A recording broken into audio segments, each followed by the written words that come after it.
Olá pessoal, então como eu prometi para vocês, hoje eu vim trazer a história do narguile para vocês, tá bom? Vou contar um pouquinho da história do narguile. Eu espero que vocês possam gostar do conteúdo, tá bom? Eu espero também que vocês possam deixar seu like e que você se inscreva no canal, tá bom? Então, vamos começar. Arguile Sicha e Rocá é um tipo de cachimbo grande de água.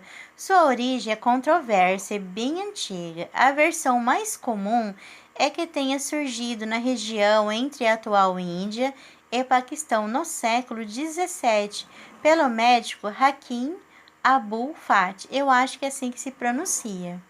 Durante o reinado do imperador Akbar, que governou de 1556 a 1605.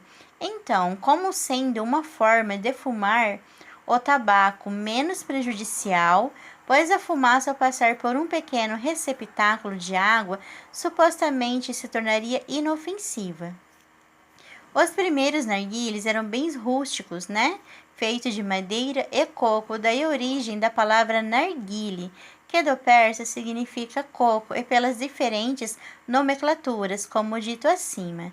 Narguilé é de origem persa, enquanto a palavra arguile é a mais usada pelos países árabes da área do Levante, Síria, Jordânia, Palestina, Líbano. Por exemplo, sicha é amplamente usada na Península Arábica, no Egito e em outros países do norte da África. Por último, rocá é muito usado nos países de língua inglesa. Já o nome narguilé, como é mais falado no Brasil, vem da forma afrancesada para o cachimbo.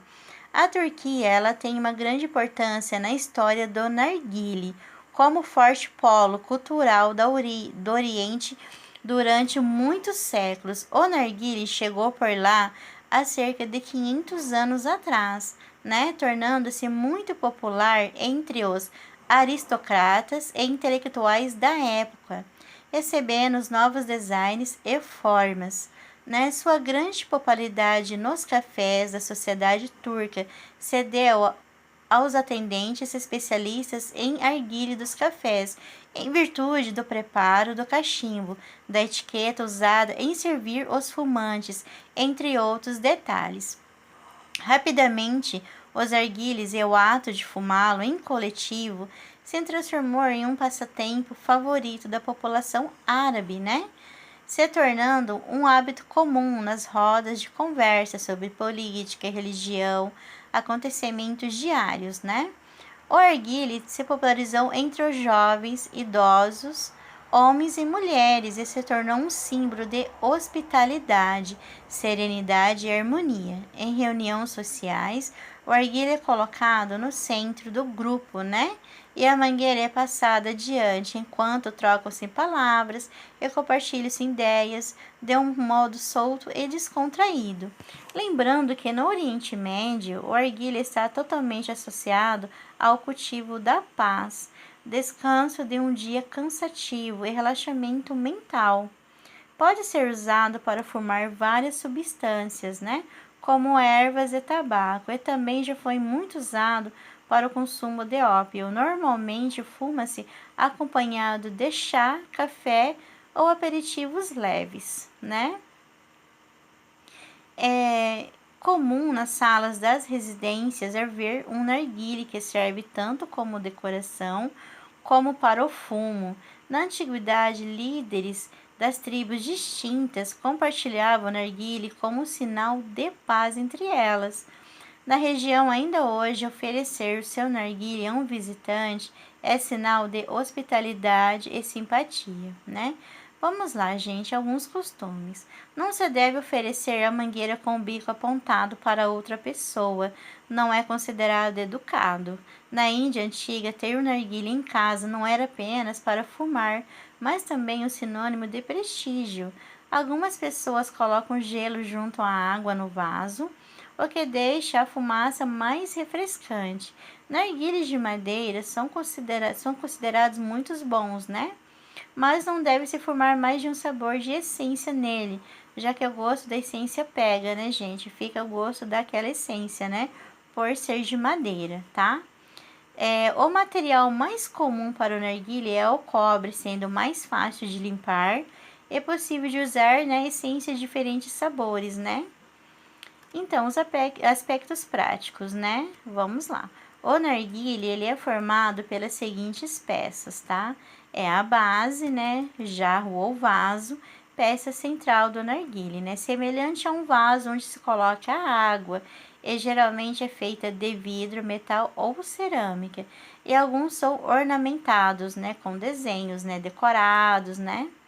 É o corpo, é a peça cilíndrica que sustenta o fornilho e conecta a base, né? Que projeta um tubo para dentro da água e que conduz a fumaça. Então, o fornilho, né? O roche, né? A cabeça ou cerâmica, peça de barro ou cerâmica, onde você coloca o tabaco, né? Colocando o seu alumínio, né? E por cima deixa o carvão em brasa, né? É o abafador, artefato em metal, né? Muitas vezes descartado, geralmente alto, né? Para proteger a brasa do vento, evitando o consumo rápido do carvão, né? Então, é mais utilizado quando a gente, assim, fuma em áreas abertas, onde tem muito vento, né? Como na praia, né? Tipo, é um exemplo. Então, a mangueira, né? O condutor, é por onde se aspira a fumaça. Uma ponta termina na piteira e a outra se encaixa na parte superior do corpo do narguilé acima da água. Pode haver mais de uma mangueira para que várias pessoas fumem juntas, tá? Em narguilés usados em locais públicos, usa-se a peça plástica removível, né? Na ponta da piteira, né? Hoje, né? A piteira higiênica, né? Que pode ser lavada ou descartada, né? Após cada uso. As mangueiras tradicionais em si, elas não devem ser lavadas, né? Elas podem oxidar, criando partículas de fuligem que atrapalham a aspiração da fumaça. Hoje em dia já tem mangueiras que podem ser lavadas, né, gente? Então, o funcionamento. Quando se aspira o ar pelo tubo, reduz a pressão do interior da base. Isso faz com que o ar aquecido pelo carvão passe pelo tabaco, produzindo a fumaça. Ela desce pelo corpo até a base, onde é resfriada e filtrada pela água, que retém partículas sólidas. A fumaça segue pelo tubo até ser aspirada pelo usuário. Então, no Brasil, o narguilé chegou no país com os imigrantes árabes, né, no século 1920. E a prática da experiência se espalhou no começo dos anos 2000. O brasileiro criou sua própria cultura do narguilé, a preferência por bastante fumaça e sabores diferenciados no narguilé. É uma marca do Brasil. São Paulo é a cidade onde há mais lojas e produtos, tabacarias para se formar narguilé. Em outras cidades do Brasil, a prática é bem menos difundida. Então, pessoal, eu espero que vocês tenham entendido um pouquinho da história do narguilé, tá? Conforme eu for achando mais artigos, achando mais coisas legais. Então, conforme eu for achando mais coisas legais, eu venho trazer para vocês, tá bom? Então, pessoal, um abração para vocês, tá? E até uma próxima.